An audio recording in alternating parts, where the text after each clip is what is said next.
Ek het vanoggend oor dit gepraat. Moenie die goed indruk nie. Vra vir die kliënt of hy nog 'n sakkie wil hê. Nou druk jy dit in 'n sel brood hier. Dis hoekom die brood gesqueeze word. Ek gaan nie weer praat nie. Jy gaan nog 'n sakkie. Okay. Skus tog? Hulle voor ons raas nie. Sjoe. Ja, maar die probleem is mevrou, hulle druk dit in en Ja, verstaan. Ja, maar luister, jou gedrag is onprofessioneel. maar is dit om met meneer hulle stingy is en nie genoeg sakkies vat nie of is dit hulle wat die goed indruk? Nee, moenie met hulle raas. Vat meneer genoeg sakkies?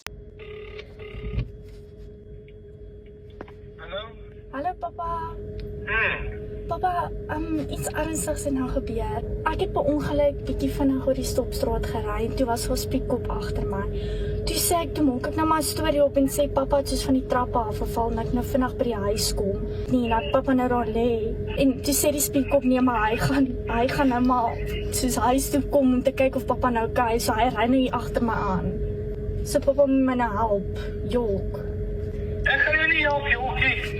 Dit is 'n 3000 of 4000 rand se boete. Hoekom ry jy oor stopstraat? Okay, ek het nie oor die stopstraat, ek het net nie doodgestop nie, verstaan papa? Nou wat moet ek dan doen? Papa, ek weet nie, maar help my nou net. Nee, maar dan gaan we jou ambulans speel.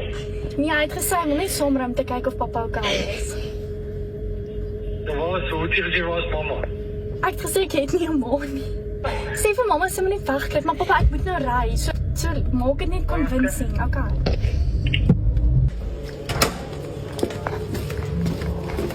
Papa.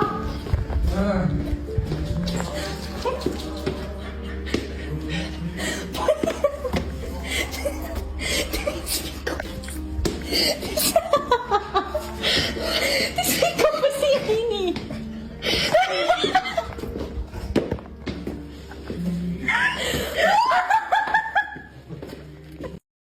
Jy is ingeskakel op Goeiemôre, Good Morning. Dit is April gekke dag, dag van grappies en poetsebak, maar hoe ver is te ver?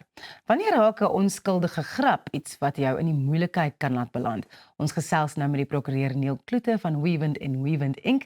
om die wetlike kant van poetse beter te verstaan. Baie welkom by Goeiemôre, Good Morning. Môre Rosanna, is 'n voorreg om weer hier te wees. Neil, wanneer raak 'n grap eintlik iets wat regsgevolge het? Hoe ver kan jy iets vat voordat die persoon wat dalk die slagoffer is, die regstappe kan volg? 'n Grap gaan te ver die oomblik wanneer iemand skade ly, wanneer iemand belaster word, wanneer iemand se eiendom vernietig word, of wanneer iemand belaster word. So, mense verstaan nie regtig dat hulle aksies 'n reaksie kan uitlok nie. En die reaksie van my dalk sê nou jy lieg of jy maak 'n storie op of wat ook al en ek is soos in die verleentheid geplaas. Dit is my reg om dan te kan optree teen jou, sê nou jy die poets gebak. 100%. So ons kry verskeie voorbeelde in die reg. Die voorbeeld wat jy nou gedoen het, waar dit jou persoon, jou fama en jou dignitas, jou reputasie en goeie naam wat Rosanna het, aantas, dan het jy 'n lastereis en daarvoor kan jy seker soveel regtelike eise instel. Dit is nie net teen persone nie, maar 'n lastereis kan ook deur maatskappye, indien iemand 'n maatskappy se goeie naam en reputasie deur die modder sleep met 'n poets wat hulle wil bak, dan het hulle ook 'n eis daarvoor. Wanneer eiendom beskadig word, dan kyk 'n mens na 'n strafregtelike eis vir saakbeskadiging. Ons het selfs gevalle gesien in die reg waar sekere kollegas in 'n werk wat saam met ander werknemers werk, waar hulle iemand se selfoon vat en hulle dan daarna afgedank word. Dit is nou gevalle waar die arbeidshof dit omver gewerp het en hulle heringestel het, maar daar's ernstige regsgevolge as die poets nie binne perke bly nie. En vir julle as prokureurs, hoe ernstig neem julle hierdie sake op?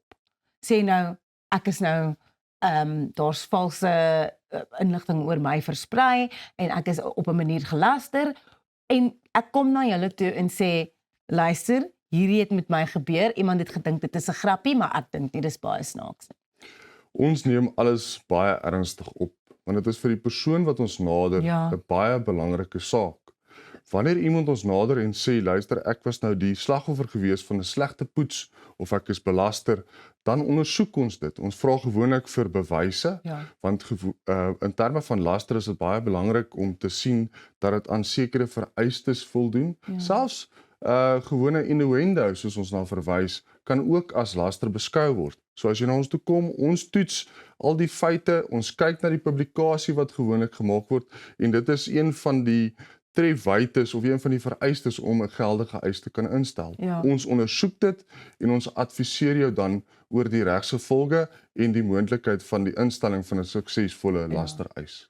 Wat nou van fisies of emosionele skok? Soos gewoonlik is 'n poets, jy word geskok met iets of hoe kan jy dit dan bewys dat dit eintlik vir jou as persoon skade aangedoen het, veral die emosionele skade, want daar is nie altyd bewyse van dit het my regtig in 'n depressie laat gaan nie, of dit my regtig sleg laat voel nie. Ek dink nie daar is altyd gedink aan die emosionele skade waaronder iemand kan ly wanneer 'n poets gebak word. 100%.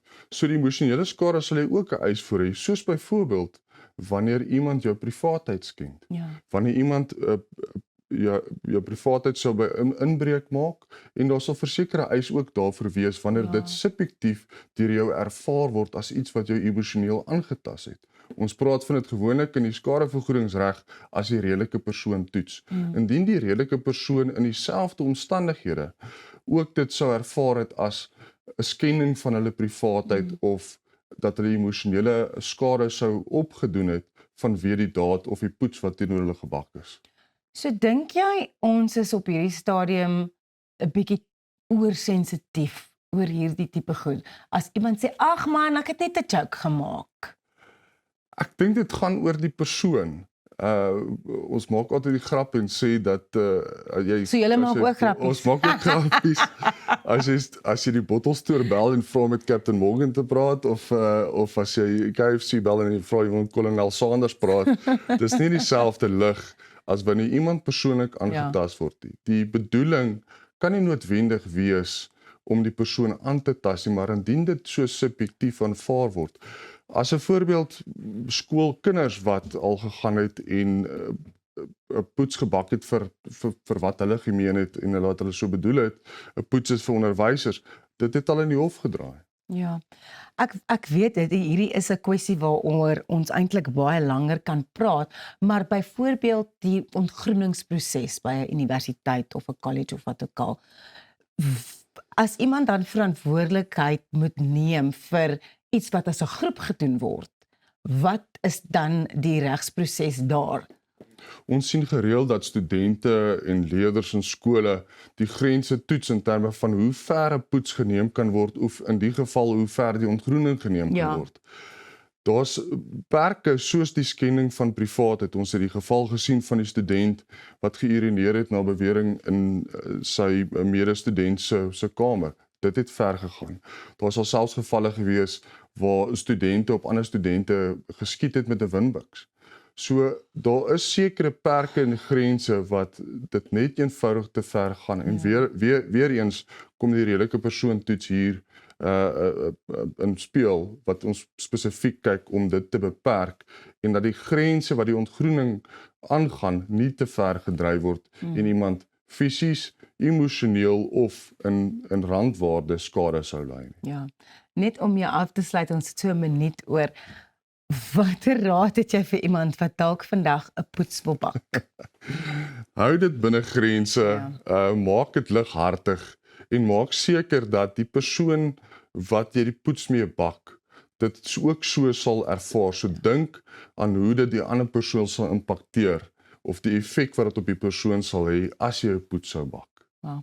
Neil, hierdie was nou so 'n interessante en insiggewende gesprek. Baie dankie dat jy vanoggend by ons kom kuier het. Dis 'n groot voorreg. Baie dankie. Ja, as jy beplan om 'n poets te bak vandag, maak seker dit is iemand wat nie dit te ernstig gaan opneem nie en ook nie iets wat jou in die warm water gaan beland nie en ook nie iets wat jy aan my gaan doen nie, want ek is nie 'n persoon wat hou van poetse en poetsbakkery nie. So daar het jy dit. Bly net waar jy is. Ons is nou terug. Jy is ingeskakel by Goeiemôre, Good Morning.